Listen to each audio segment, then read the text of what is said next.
পবিত্র কুরআনুল কারীমের ধারাবাহিক তাফসীরের সাপ্তাহিক মজলিসে আমরা আজকে অংশগ্রহণ করতে পারলাম। এই জন্য শুকরিয়াতান বলি আলহামদুলিল্লাহ। মুসলিম কেরাম, আজকে আমরা দুটি সূরার সংক্ষিপ্ত তাফসীর আলোচনা করব। সূরা দুটি হচ্ছে পবিত্র কুরআনুল কারীমের শেষ দুটি সূরা, সূরা ফালাক এবং সূরা নাস। এই দুটি সূরা আমাদের প্রায় সবার কাছে মুখস্থ। অত্যন্ত ছোট্ট দুটি সূরা এবং গুরুত্বপূর্ণ, খুবই গুরুত্বপূর্ণ। গত সপ্তাহে আমরা কুল হুয়াল্লাহু আহাদ সূরা ইখলাসের তাফসীর আমরা আলোচনা করেছি। এর সাথে সম্পর্কিত দুটি সূরা, কোরআন কারীমের একদম শেষ দুটি সূরা, সূরা ফালাক এবং নাস, আজকে আমরা তাফসীর আলোচনা করব। 2026 ইংরেজি সন, আজকে আগস্ট মাসের 7 তারিখ, সফর মাসের আজকে 24 তারিখ, আর আশ্বিন মাসের শ্রাবণ মাসের আজকে হচ্ছে 23 তারিখ। তা আজকে আমরা যে দুটি সূরার তাফসীর আমরা আলোচনা করব, সূরা ফালাক এবং নাস। এই দুটো সূরাকে একসাথে বলা হয় মুআওয়াযাতাইন।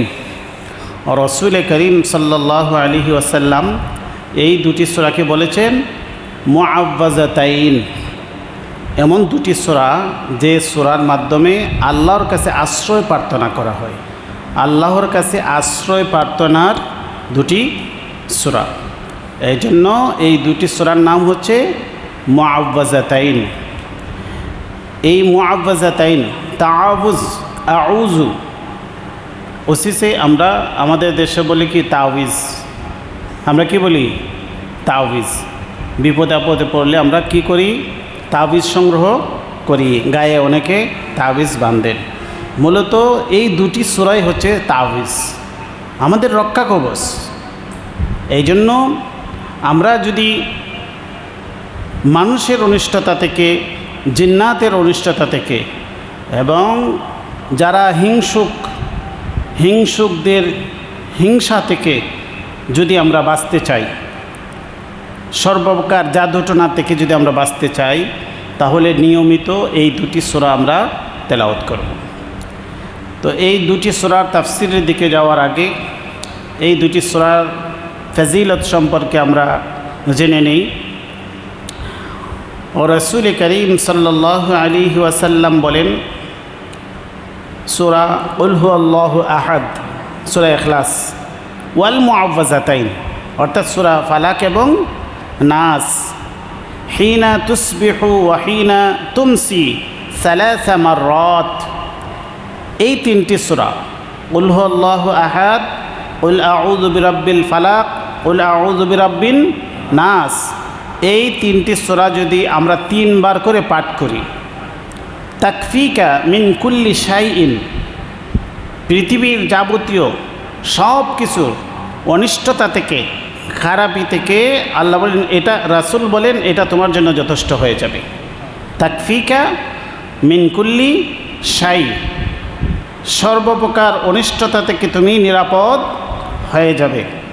তিরমিজি, আবু দাউদ, নাসাই, 3 কিতাবের মধ্যে এই বর্ণনা রয়েছে। তাহলে আমরা জানতে পারলাম এই 3টি সূরা একসাথে যদি মিলিয়ে আমরা 3 বার পাঠ করি, তাহলে আল্লাহ পাক রব্বুল আলামিন আমাদেরকে যাবতীয় অনিষ্টতা থেকে রক্ষা করবেন। এই সূরা দুটি নাজিল হয়েছে, সূরা ফালাক এবং নাস। এই দুটা সূরা নাজিল হয়েছে একটি ঘটনার পরিপ্রেক্ষিতে। ঘটনাটা আমরা হয়তো অনেকে জানি অথবা নাও জানি। এই দুটি সূরা সম্পর্কে আম্মাজান হযরত আয়েশা সিদ্দিকা রাদিয়াল্লাহু তাআলা আনহা বলেন, আন্নান নবী সাল্লাল্লাহু আলাইহি ওয়াসাল্লাম সুহিরা হাত্তা কানা ইউখায়্যালু ইলাইহি আন্নাহু সানাআ শাইআন ওয়া লাম ইয়াসনা।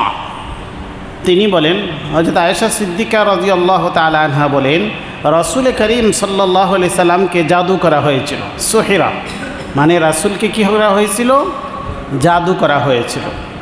আর জাদুর প্রভাবে এরকম হয়ে গিয়েছিল যে রাসূল সাল্লাল্লাহু আলাইহি ওয়াসাল্লামের জীবনযাত্রার মধ্যে এক ধরনের স্থবিরতা চলে আসছিল, অসংলগ্নতা চলে এসেছিল।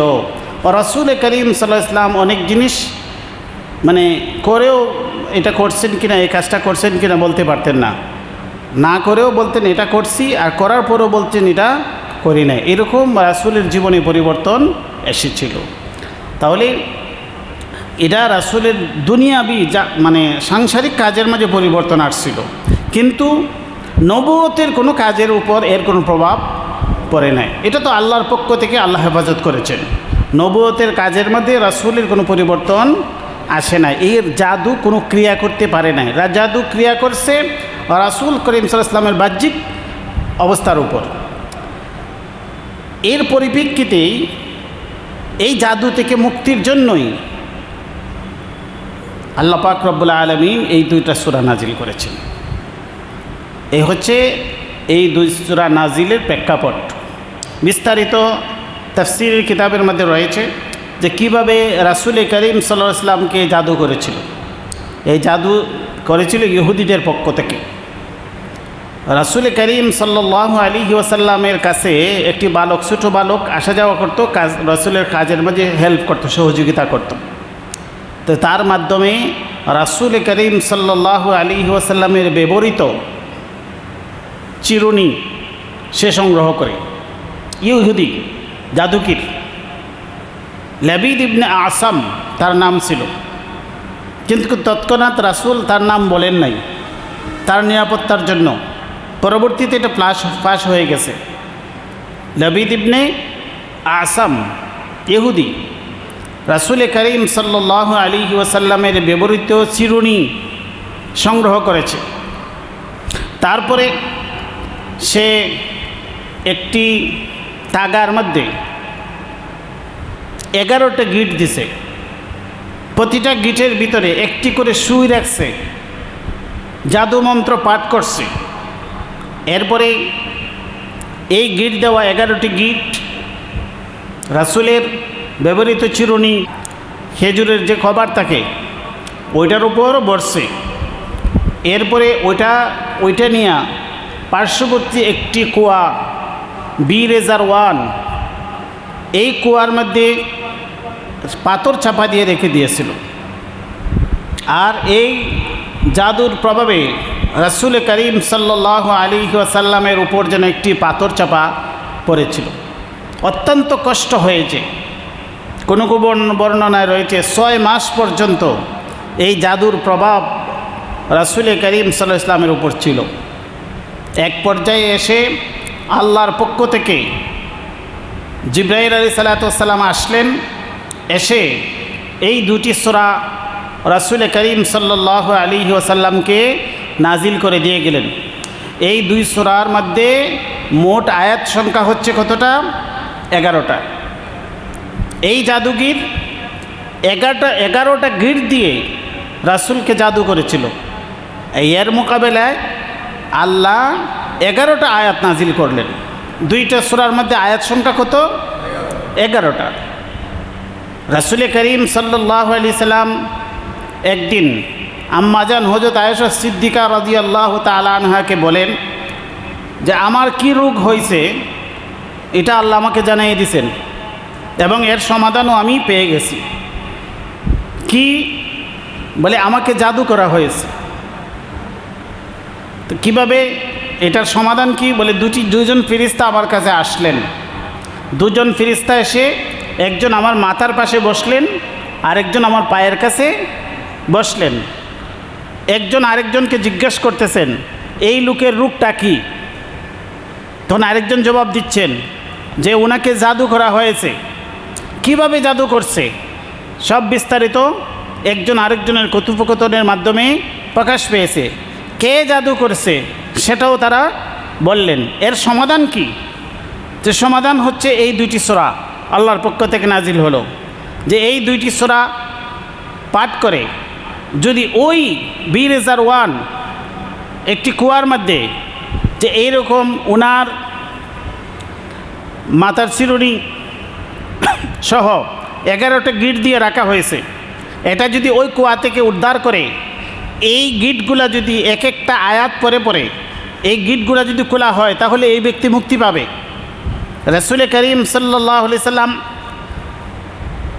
ঘর থেকে বের হলেন, সেখানে ওই বীর জারওয়ানে গেলেন।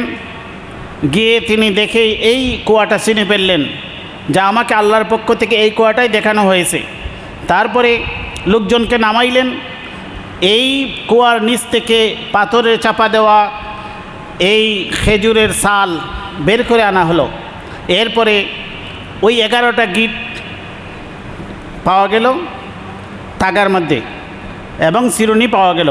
রাসূল করিম সাল্লাল্লাহু আলাইহি সাল্লাম কুল আউযু বিরাব্বিল ফালাক, কুল আউযু বিরাব্বিল ফালাক মিন শাররি মা খালাক ওয়া মিন শাররি গাসিকিন ইযা ওয়াকাব, এইভাবে এক একটি আয়াত পড়তেছেন আর এক একটা গিট খুলতেছেন। যখন 11টা গিট খুলে ফেললেন তখন রাসূল বলেন যে আমার উপর থেকে বিশাল একটি পাথরের চাপা যেন সরে গেল। রাসূল করিম সাল্লাল্লাহু আলাইহি ওয়াসাল্লাম জাদু থেকে মুক্তি পেয়ে গেলেন। আম্মাজান হযরত আয়েশা সিদ্দিকা বললেন, ইয়া রাসূলুল্লাহ, আপনাকে যে জাদু করছে তার নামটা আপনি প্রকাশ করে দিন। রাসূল করিম সাল্লাল্লাহু আলাইহি ওয়াসাল্লাম বললেন যে আমি অসুস্থ হয়েছিলাম, রোগাক্রান্ত হয়েছিলাম, আল্লাহ আমাকে রোগ থেকে মুক্তির ব্যবস্থা করে দিয়েছেন। যে অপরাধ করছে সে তার অপরাধ করছে, কিন্তু আমি তার নাম প্রকাশ করে দিয়ে তার কাছ থেকে আমি প্রতিশোধ নিতে চাই না। কারণ লোকজন এমনভাবে হন্যে হয়ে কুঁচতেছে, যদি রাসূল এই সময় তার নাম বলে দেন তাহলে তারা কি আস্থা রাখবে? রাখবে না। এই জন্য রাসূল তাদেরকে নাম বলেন নাই। পরবর্তীতে কীভাবে তিনি এটা প্রকাশ পেয়ে গেছে, সাহাবায়ে কেরাম এসে বললেন, ইয়া রাসূলুল্লাহ, তাকে আমরা হত্যা করে দেই, এরকম জঘন্য কাজ করেছে। রাসূল করিম সাল্লাল্লাহু আলাইহি ওয়াসাল্লাম বললেন, না, এটার অনুমতি আমি তোমাদেরকে দেই না, কারণ সে তার কাজ করেছে, কিন্তু আমার ব্যক্তিগত কষ্টের জন্য, ব্যক্তিগত ক্ষতিগ্রস্ত হওয়ার জন্য নবী রাসূলগণ কারো কাছ থেকে কি না প্রতিশোধ গ্রহণ করেন না। অতএব আমার তার কাছ থেকে প্রতিশোধের কোনো অনুমতি আমার পক্ষ থেকে নাই। তো এই সূরাটা, এই দুটি সূরা নাজিল হয়েছে মূলত মানুষের হিংসা থেকে মুক্তি পাওয়ার জন্য। আর জাদু মানুষ কিস জন্য করে? হিংসার কারণেই করে। আপনি একটু ভালো আছেন, ভালো চলতেছেন, ভালো অবস্থানে আছেন, টাকা পয়সা ভালো, চালচলন ভালো, ছেলে সন্তান ভালো, সেটা তার সহ্য হয় না। এই জন্য হিংসার বশীভূত হয়ে জাদুর আশ্রয় নেয়। মানুষে যে মানুষকে জাদু করে, জাদুর মাধ্যমে মানুষের জীবনকে ধ্বংস করে দেয়, এটা বাস্তব। যেহেতু রাসূল করিম সাল্লাল্লাহু আলাইহি ওয়াসাল্লামকে জাদু করেছিল, এই জন্য আমাদের সমাজে জাদু আছে। জাদুর মাধ্যমে মানুষের লাইফ শেষ হয়ে যায়। কত ভালো মানুষ, কত তার জীবনটা সমৃদ্ধ ছিল, হঠাৎ দেখেন যে সে রোগাক্রান্ত হয়ে গেছে, কোনোভাবে কোনো ডাক্তার কবিরাজ তাকে ভালো করতে পারতেছে না। মূলত এগুলো জাদুর মাধ্যমেই করে। অনেক মানুষ মৃত্যুবরণ করে এই জাদুর প্রভাবে। এই জন্য আমাদের চতুর্দিকে আমাদের হিংসুকরা, আমাদের শত্রুরা উৎপেতে বসে আছে, আমাদের আশেপাশেই, আমাদের প্রতিবেশীর মধ্যে, আত্মীয় স্বজনদের মধ্যে, নিজের জ্ঞাতি গোষ্ঠীর মধ্যেই আছে। ওরা, আপনি একটু ভালো আছেন, একটু ভালো চলতেছেন, ভালো রুজি রোজগার করতেছেন, ভালো অবস্থানের মধ্যে আছেন, তার এটা সহ্য হয় না। আপনার ছেলে মেয়েদেরকে একটু ভালো অবস্থান নিয়ে গেছেন, লেখাপড়া শিক্ষিত করে বলছেন, সে তার ছেলেকে শিক্ষিত করতে পারে নাই, মদ গাঁজা খায়, ঘোরায়, অশান্তি। সে চায় আপনার জীবনে অশান্তি আসুক, এই জন্য সে জাদুর আশ্রয় নেয়। আর জাদুর আশ্রয়ের ক্ষেত্রে নারীরা বেশি অগ্রগামী, হিংসা করার ক্ষেত্রে মহিলারা এটাতে অগ্রগামী। এই জন্য সামনে যে জাদু যারা করে তাদের ব্যাপারে স্ত্রীবাচক শব্দ ব্যবহার করা হয়েছে। সামনে আমরা যখন তাফসির পড়ব তখন বুঝে নেব। এই জন্য আজকে যে আমরা দুইটি সূরা তাফসির করব আর তাফসির শুনব, এটা থেকে আমাদের শিক্ষা হচ্ছে যে এই দুইটা সূরা আমাদের জীবনের রক্ষা কবচ হিসেবে, আমাদের তাবিজ হিসেবে নিয়ে নেব। তাবিজ কি মানুষ সাথে সাথে রাখে না সবসময়? তা আপনি কাগজে লেখা তাবিজ রাখবেন, এটা কি কাজ করবে? আপনার হৃদয়ের মধ্যে এই তাবিজ রেখে দিন। আপনার হৃদয়ের ভিতরে, কলবের ভিতরে, আপনার ব্রেনের ভিতরে এই তাবিজ ফিট করে নিন, মুখস্থ করে নিন। নিয়মিত তেলাওয়াত করুন। এটাই আপনার তাবিজের কাজ করবে, রক্ষা কবচের কাজ করবে। রাসূল বলেছেন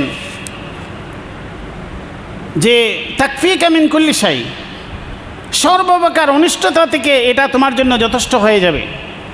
তো এই জন্য আমরা এই দুটা সূরা মুখস্থ করে নেব, পাশাপাশি কুল হুয়াল্লাহু আহাদ। কুল হুয়াল্লাহু আহাদের ফজিলত আমরা গত সপ্তাহে শুনছি, আর পাশাপাশি কুল আউযু বিরাব্বিল ফালাক, কুল আউযু বিরাব্বিন নাস, এই তিনটা সূরা অন্ততপক্ষে আমরা নিজেরা মুখস্থ করে নিব, নিয়মিত তেলাওয়াত করব সকালে এবং সন্ধ্যায়, রাত্রে ঘুমানোর আগে অবশ্যই। তাফসীরের কিতাবে লেখা হয়েছে, তাফসীর ইবনে কাসিরের মধ্যে রয়েছে যে মানুষ বেঁচে থাকার জন্য তার শ্বাস নিঃশ্বাস যতটুকু জরুরি, অক্সিজেন যতটুকু তার লাগে জরুরি, এর চেয়ে বেশি জরুরি হচ্ছে এই দুইটা সূরা, কুল আউযু বিরাব্বিল ফালাক, কুল আউযু বিরাব্বিন নাস। এটা আমাদের জন্য খুবই জরুরি, আমাদের সিকিউরিটির জন্য, আমাদের নিরাপত্তার জন্য, আমাদের বেঁচে থাকার জন্য এটা জরুরি।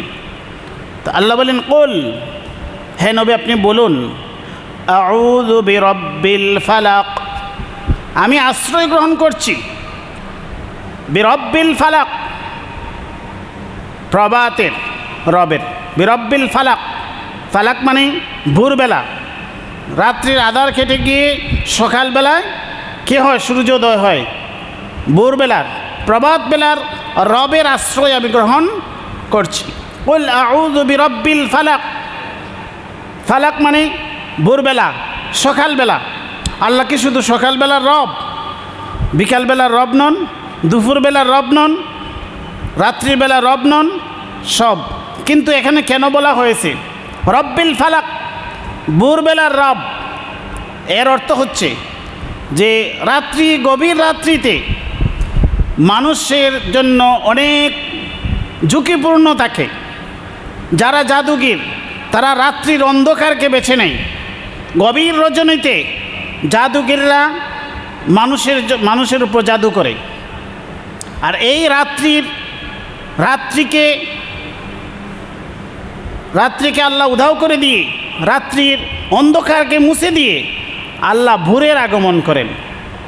আল্লাহর কাছে আশ্রয় চাওয়ার অর্থ হচ্ছে যে আল্লাহ রাত্রির অন্ধকারকে দূর করে দিয়ে ভোরের প্রদীপ জ্বালিয়েছেন, ভোরের আনয়ন করেছেন, সেই আল্লাহ জাদুগরদের অনিষ্টতা থেকে আমাদেরকে রক্ষা করতে পারেন।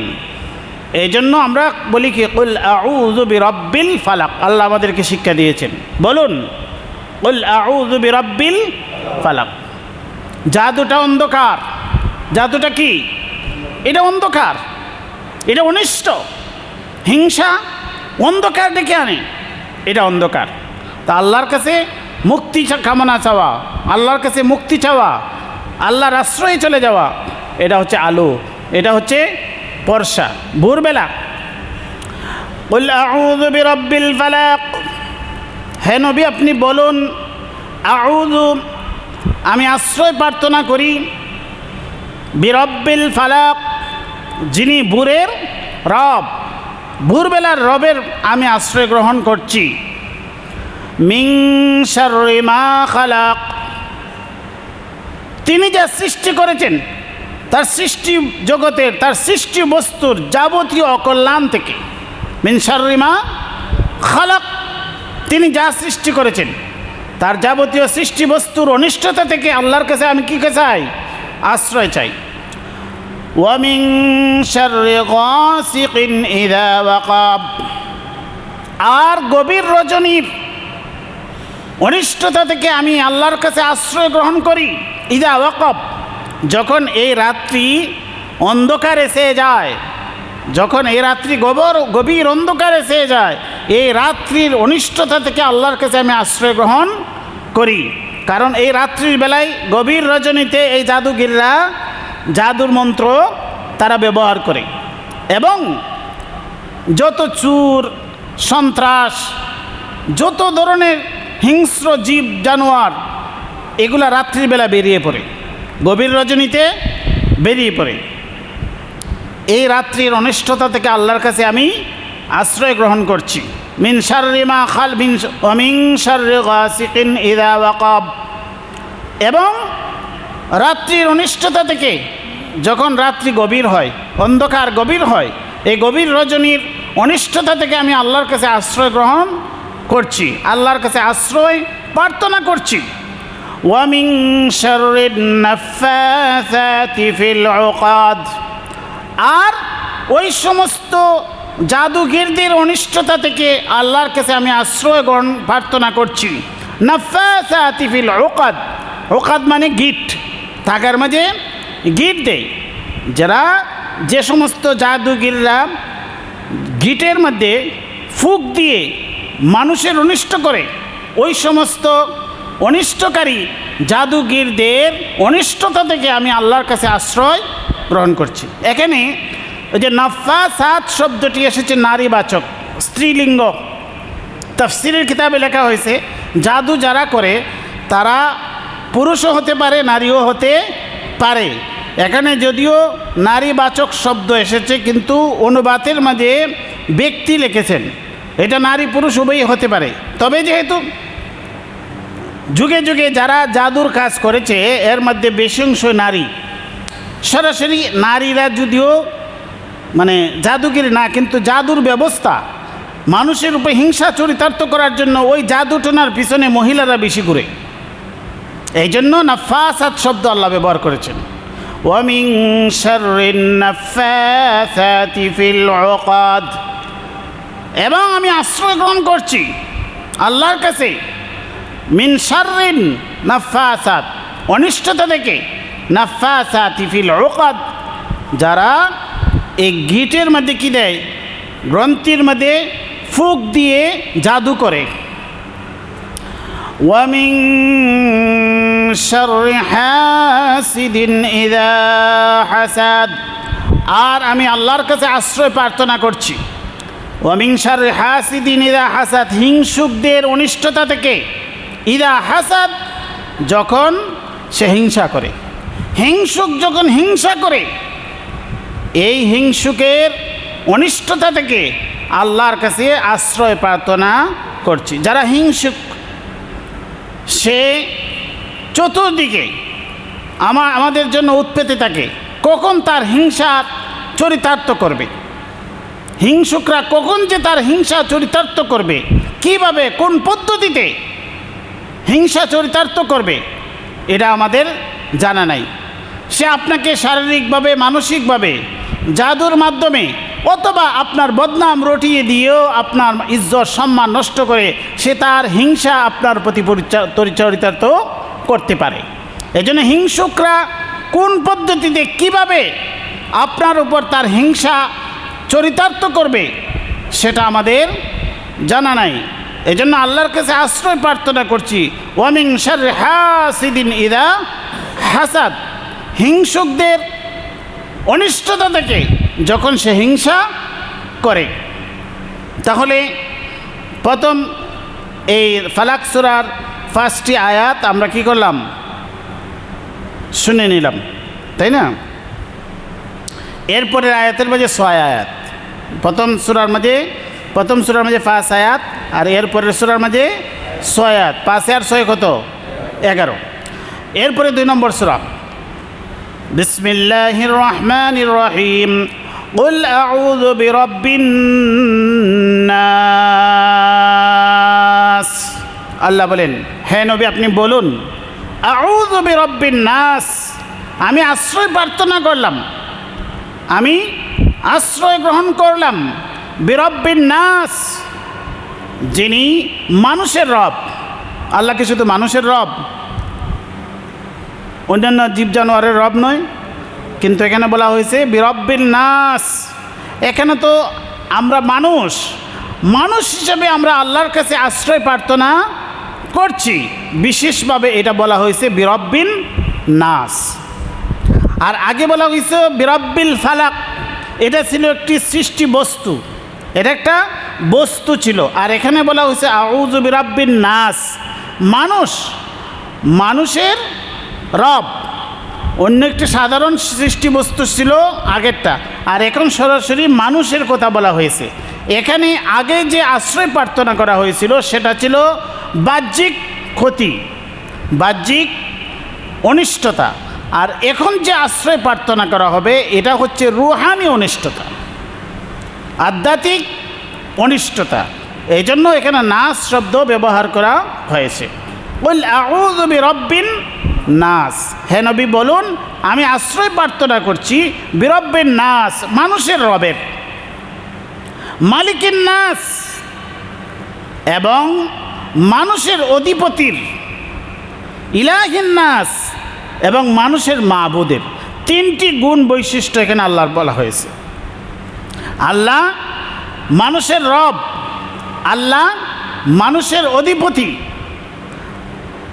আর আল্লাহ হচ্ছেন ইলাহিন নাস, মানুষের মাবুদ, মানুষ যার ইবাদত করে তিনি হচ্ছেন ইলাহ।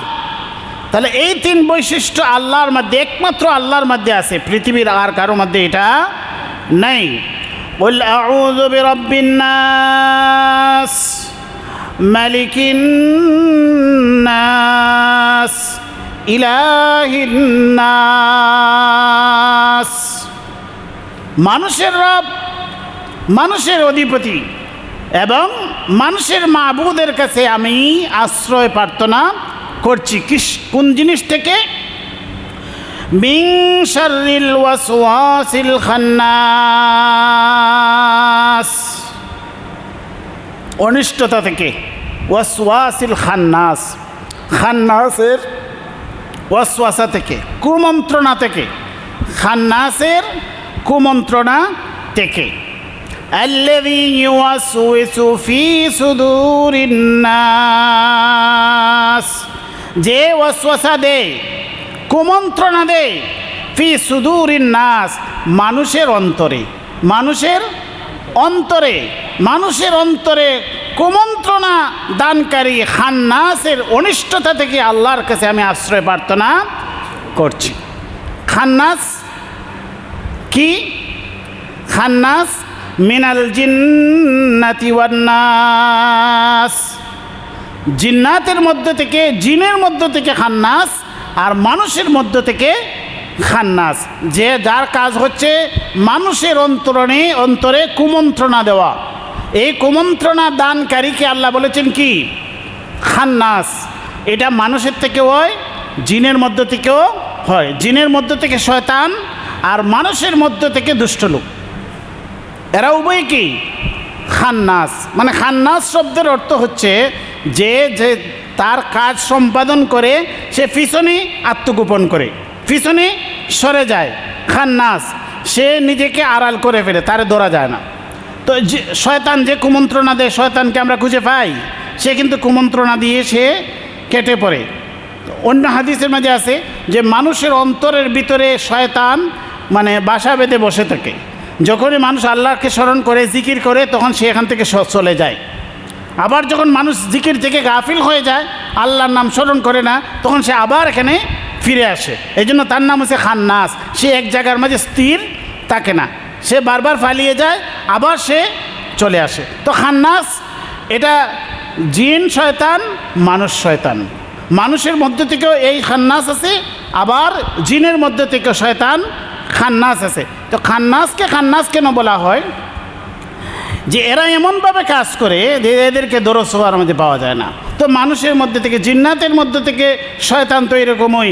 শয়তানকে আমরা কিন্তু আজ পর্যন্ত শুনছেন যে কোনো অপরাধের কারণে শয়তানের ফাঁসি হয়েছে। ফাঁসি কার হয়? মানুষের হয়। তো মানুষ যখন খুন করে, অন্যায় করে, অপরাধ করে, জেলে যায় কি শয়তান না মানুষ? শয়তানকে দরাছোয়ার মধ্যে পাওয়া যায় না। যতই আমরা বলি যে শয়তানের কুমন্ত্রণায়, কিন্তু শয়তানকে কিন্তু কেউ খুঁজে পায় না, তাকে শাস্তি দিতে পারে না। তো মানুষের মধ্যে থেকে এমন কেউ খান্নাস প্রকৃতির মানুষ আছে, সে আপনাকে এমনভাবে বিপদে ফেলবে, তাকে আপনি খুঁজে পাবেন না। দুই বন্ধুর মাঝে, দুই ভাইয়ের মাঝে এমনভাবে ঝগড়া লাগিয়ে দিবে, সে মানে তৃতীয় পক্ষ হইয়া সে শুধু তামসা দেখবে, তাকে কোনোভাবেই আপনি এর দায় তার উপর চাপাইতে পারবেন না। তারা চালাক প্রকৃতির মানুষ, খান্নাস। এমনভাবে সে আপনাকে বিপদে ফেলাইবে, তার উপর কোনোভাবে আপনি দায় চাপাইতে পারবেন না, কিন্তু সে আপনাকে বিপদগ্রস্ত করে ফেলবে। আপনাকে ঠিকই সে ধ্বংস করবে, কিন্তু তার উপর আপনি দায় চাপাইতে পারবেন না। এই খান্নাস শয়তানের মধ্যেও আছে, মানুষের মধ্যেও আছে। আমাদের আশেপাশে এই সমস্ত প্রকৃতির চালাক প্রকৃতির লোকগুলা আছে। তো এই জন্য এরা যেন আমাদের উপর তার অনিষ্টতা যেন প্রতিফলন ঘটাইতে না পারে, আমাকে যেন অনিষ্ট করতে না পারে, সে যেন আমার কোনো ধরনের কুমন্ত্রণা দিয়ে আমাকে বিপদগামী করতে না পারে, এই জন্য আল্লাহর কাছে আশ্রয় প্রার্থনা করতে হবে। তাহলে আমরা এই দুইটা সূরা পড়লাম, যে প্রথম সূরার মধ্যে ওই যে বাহ্যিক যত ধরনের উপায় উপকরণ আমাদের জন্য বিপদ আসতে পারে, এগুলোর জন্য আমরা আল্লাহর কাছে আশ্রয় প্রার্থনা করলাম। আর দ্বিতীয় সূরা হচ্ছে আমাদের অন্তরের মধ্যে যারা কুমন্ত্রণা দেয়, জিন শয়তান, মানুষ শয়তান, যারা আমাদেরকে বিভিন্নভাবে কুমন্ত্রণা দিয়ে আমাদেরকে বিপদগামী করে, এদের থেকে আল্লাহর কাছে আশ্রয় প্রার্থনা করা হয়েছে। তাহলে এই দুইটা সূরা আমরা আজকে যে আলোচনা করলাম, যে এর সারমর্ম হচ্ছে যে আমরা কুল হুয়াল্লাহু আহাদ, কুল আউযু বিরাব্বিল ফালাক, কুল আউযু বিরাব্বিন নাস, এই তিনটি সূরা আমরা নিয়মিত সকালে এবং সন্ধ্যায় তিনবার করে পড়ব। আজকে যে তিরমিজি শরীফের হাদিস আমরা শুনলাম, এখানে সালাসা মাররাত বলা হয়েছে। কুল হুয়াল্লাহ আমরা 3 বার পড়ব, কুল আউযু বিরাব্বিল ফালাকও 3 বার পড়ব, কুল আউযু বিরাব্বিন নাসও 3 বার পড়ব। বেশি সময় লাগবে না, হয়তো 2-2.5 মিনিট 3 মিনিট সময় লাগবে। তো এটা আমরা সকালেও পড়ব, সন্ধ্যায় পড়ব, অন্তত ঘুমানোর আগে বিছনায় গিয়ে হলেও এই 3টা সূরা আমরা পড়ে আমরা শুইব। এর সাথে সাথে আমরা আরেকটি সূরাও যুক্ত করতে পারি, এটা হচ্ছে কুল ইয়া আইয়ুহাল কাফিরুন। এই 4টা সূরাকে মিলে সারকুল বলা হয়, কুল ইয়া আইয়ুহাল কাফিরুন, এটাও আমরা পড়ব। আল্লাহ পাক রব্বুল আলামিন আমাদেরকে আমলের তৌফিক দান করুন। ওয়া আখিরু দাওয়ানা আলহামদুলিল্লাহি রব্বিল আলামিন।